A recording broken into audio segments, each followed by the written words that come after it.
Bismillah, wassalatu wassalamu ala rasulillah wa ala alihi wa ashabihi ajma'in.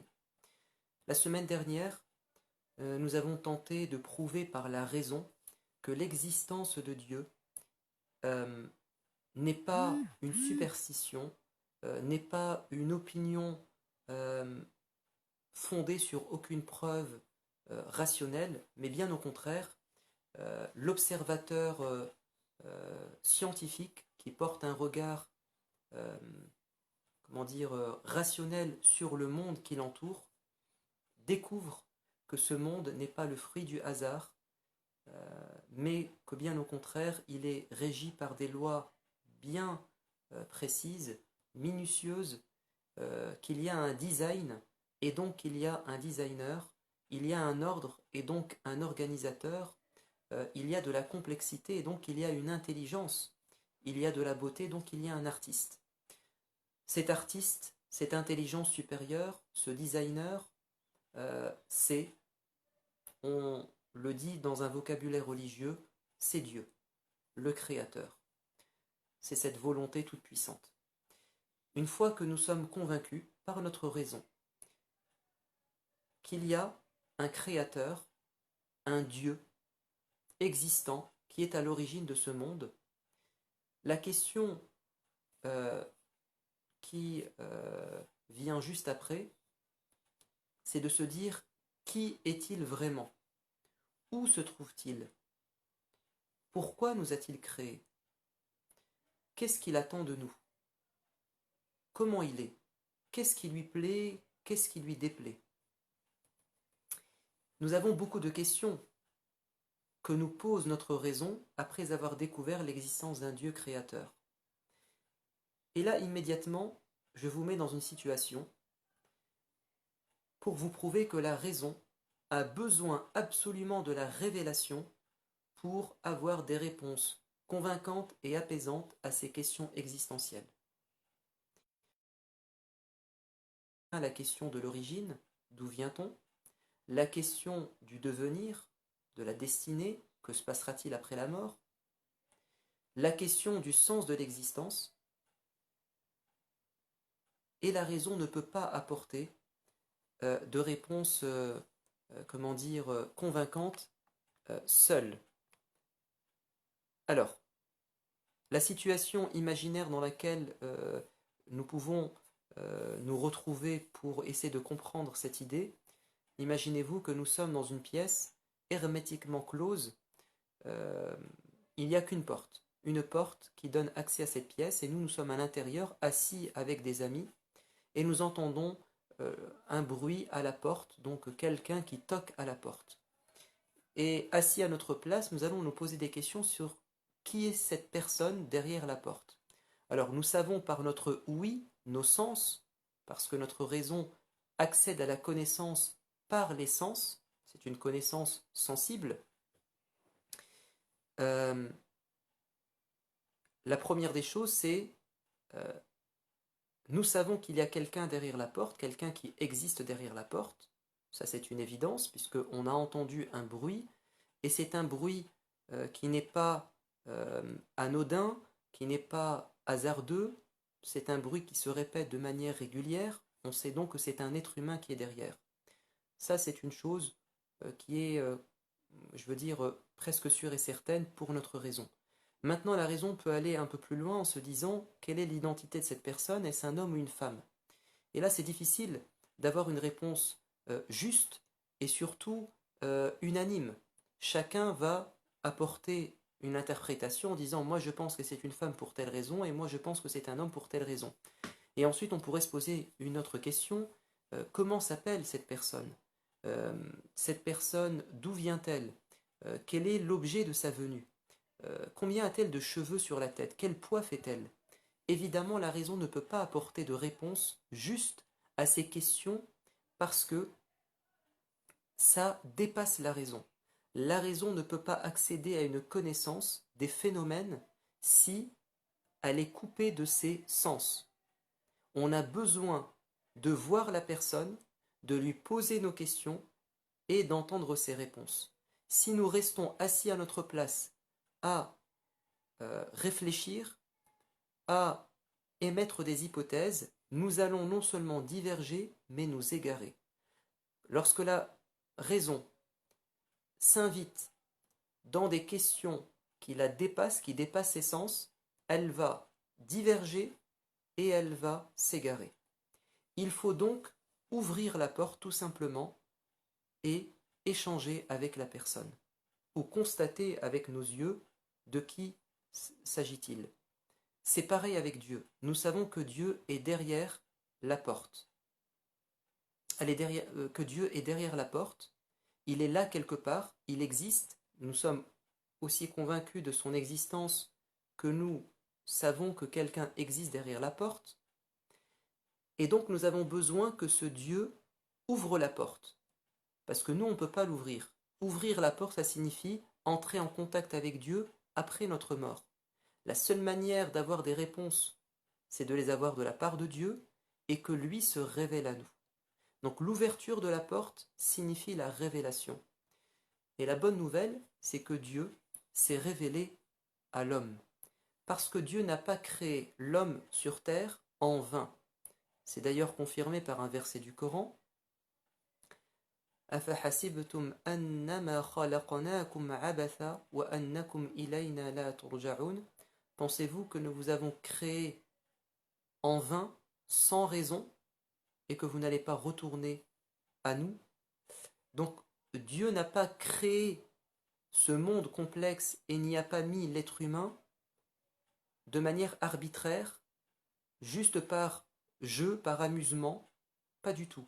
Il y a une raison. Et la raison, nous ne pouvons pas la découvrir de nous-mêmes. C'est à Dieu de se révéler. Donc la révélation est un phénomène qui est rationnellement acceptable, voire même la raison suppose que si l'être humain existe et que Dieu existe, forcément Dieu doit se révéler à l'être humain.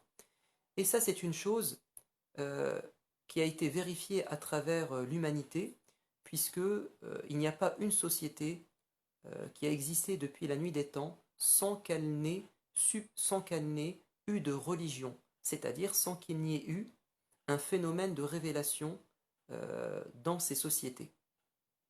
Et le Coran le confirme en disant qu'il a envoyé dans chaque civilisation, dans chaque grande communauté, un prophète. Dieu se révèle aux hommes, à certains hommes qu'on appelle des prophètes. Donc la révélation suppose la présence de gens que Dieu choisit pour révéler sa parole, c'est-à-dire les réponses aux questions que se posent les gens. La révélation induit nécessairement la prophétie. Quant à la prophétie, comment pouvons-nous vérifier rationnellement qu'un homme qui se présente à nous et qui prétend que Dieu lui a parlé et qu'il a une mission, c'est celle de transmettre la bonne parole, comment pouvons-nous vérifier qu'il n'est pas un charlatan? Notre démarche, elle se veut rationnelle. Comment distinguer un homme qui a reçu la révélation d'un homme qui est complètement fou ou bien qui est complètement malin et qui tente, parce que c'est un gourou, de créer une religion et d'avoir des adeptes? Comment distinguer les deux? Vous avez au moins deux manières. La première, elle est obligatoire et elle s'est produite dans la vie de chaque prophète, c'est le phénomène des miracles. Tous les prophètes ont fait des miracles. C'était la preuve indiscutable qu'ils étaient bien inspirés par Dieu, choisis par Dieu, parce qu'un miracle, par définition, c'est ce que personne ne peut faire, ce que l'être humain ne peut pas faire seul. Il a besoin que ça soit Dieu qui l'aide pour faire une chose. Un miracle, c'est quelque chose qui dépasse les capacités humaines. Donc quand on est face à un miracle, on ne peut pas, par notre raison, sauf si nous sommes mal intentionnés et malhonnêtes, prétendre que c'est de la magie, de la sorcellerie, ou que c'est un exploit que nous pourrions nous-mêmes reproduire. le miracle est tellement évident, il est tellement clair, que toute personne qui assiste à ce miracle est convaincue dans son fort intérieur que cet homme n'est pas un charlatan mais un prophète. Prenons un exemple, celui à l'époque de Moïse, lorsque Moïse s'est présenté devant Pharaon. C'est un récit qu'on retrouve dans les différentes révélations, que ce soit la Bible ou le Coran. Pharaon lui a dit: quelle est donc ta preuve que tu es un prophète? Parce qu'on t'a connu très jeune, tu as grandi dans notre palais et tu étais quelqu'un de normal. Après, tu t'es enfui après avoir tué involontairement un copte, et là tu reviens après 10 ans et tu dis: je suis un prophète. Donc, évidemment que la raison humaine n'accepte pas, euh, au premier abord, cette prétention, parce qu'elle est complètement farfelue, qu'une personne vous dise: je suis un prophète, Dieu me parle. Ça demande à être vérifié et prouvé. Qu'est-ce que va répondre Moïse? Il va dire: oui, j'ai avec moi des miracles. Montre-moi tes miracles, dit Pharaon. Et là, Moïse va jeter le bâton qui se transforme en serpent, et en même temps, il va sortir sa main de sous son aisselle, et elle sera resplendissante de lumière. Voir de la lumière qui sort d'une main, et voir un bâton se transformer en serpent réel, c'est un miracle, ça ne peut pas être autre chose. Pourtant, Pharaon, qui était évidemment malhonnête, a dit: c'est de la magie. Et il va dire: je suis prêt à engager mes magiciens, mes sorciers, afin qu'ils produisent une magie équivalente. On va faire comme toi. Ce qui provoque, ce n'est pas un miracle. Et ils vont effectivement rentrer dans un duel, Moïse et les magiciens. Et que va-t-il se passer? Les magiciens vont mettre en œuvre toutes leurs compétences et ils vont mettre en place un stratagème extrêmement puissant, puisque les bâtons et les cordes qu'ils jetteront sur le sol auront l'air, en apparence, d'être de vrais serpents, et Moïse lui-même, l'espace d'un instant, a éprouvé de la peur et il a cru euh, dans cette magie, mais Dieu va lui dire: ne t'inquiète pas, ce n'est que de la magie, les effets vont bientôt s'annuler, ils n'ont fait que manipuler vos yeux par des images. Jette ton bâton et tu verras ce qui va se passer. Le bâton se transforme en un vrai serpent et il va avaler toute cette supercherie. Et là, les magiciens, les sorciers vont se prosterner immédiatement en disant: nous reconnaissons que tu es un prophète et que Dieu existe. C'est-à-dire que les maîtres mêmes de la magie, de la sorcellerie et de la supercherie ont reconnu, donc les spécialistes les mieux placés ont reconnu le caractère miraculeux de ce qu'ils ont vu. Donc quand on est face à un miracle, on ne peut que, normalement, en tout cas la raison ne peut que reconnaître que c'est un miracle. C'est le cas aussi du prophète Mohammed qui a fait de nombreux miracles. Et l'un des miracles matériels, c'est lorsque les gens de la Mecque lui ont dit: si tu es vraiment un prophète, alors sépare la lune en deux, crée une fissure dans la lune. Et le prophète de répondre: moi je ne suis qu'un homme, mais je demanderai à Dieu de faire un miracle. Et effectivement, il va rassembler son peuple et il va indiquer de son doigt la lune, et la lune va s'ouvrir, et puis elle va venir se recoller. Évidemment, les gens malhonnêtes qui étaient présents vont dire: c'est de la sorcellerie, c'est de la supercherie, tu as ensorcelé nos yeux. Attendons, le retour de nos amis qui sont partis en voyage commercial en Syrie. Nous leur demanderons si durant ce même jour, là où ils se trouvaient, ils ont assisté à ce miracle. Et lorsque les gens vont revenir, ils vont dire: oui, telle nuit, nous avons vu la lune se couper en deux, là où nous étions. Et au lieu de reconnaître la véracité du miracle, ils diront que Mohammed est tellement fort qu'il arrive à ensorceler les gens à distance. Ce miracle a été cité dans le Coran, et c'est d'ailleurs l'un des seuls miracles matériels cités dans le Coran, hormis, alors vous en avez un deuxième, c'est l'ascension lorsqu'il est monté au ciel. Et je pense que si ce miracle de la fissure de la lune a été cité, c'est parce qu'il nous est aussi adressé. C'est que nous pouvons avoir aujourd'hui encore des preuves, ou nous aurons des preuves, que ce miracle s'est vraiment produit, puisque si la lune s'est coupée en deux, c'est qu'on devrait retrouver une fissure qui la traverse.